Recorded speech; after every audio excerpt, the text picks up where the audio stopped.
বলেছিলাম না, এত অবহেলা করো না। কখন হারিয়ে ফেলবে আমায় নিজেও জানতে পারবে না।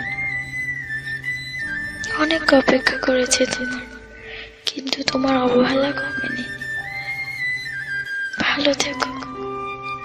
ভয় নেই, সম্পর্কের দোহাই দেব না, কোনো জোরও করব না।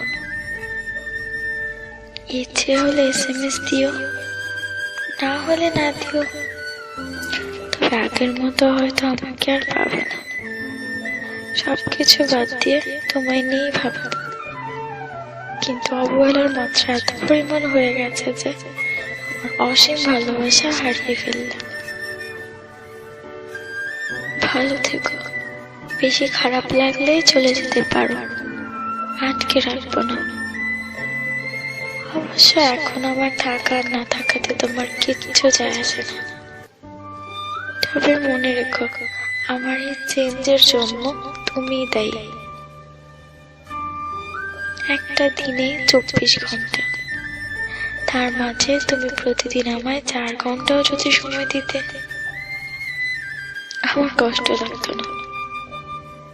আরে আমি তো 4 মিনিটেও খুশি থাকতাম, তাও তোমার কাছে ছিল না।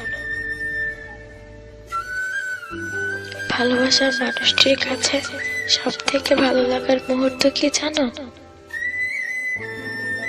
যখন তার ভালোবাসার মানুষটি তার সাথে থাকে, কিংবা তাকে দূর থেকেও একটু সময় দেয়।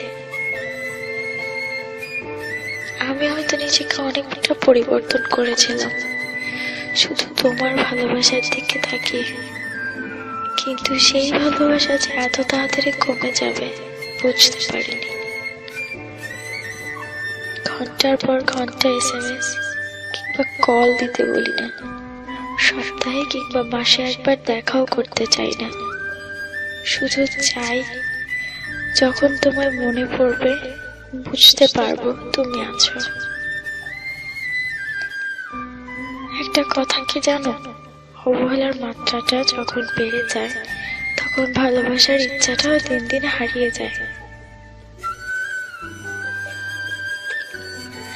আমিও নিজেকে গুটিয়ে নিয়েছি, চিন্তা করে ফেলেছি তুমি দূরে থাকতে চাও।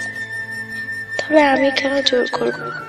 তুমি আসার আগেও আমি একা ছিলাম, এখনো একা থাকতে পারবো। হয়তো মাঝের স্মৃতিগুলি একটু কষ্ট দিবে, এর বেশি কিছুই না। হয়তো অপেক্ষায় থাকবো, তুমিও একদিন বুঝতে পারবে ভালোবাসার মূল্য।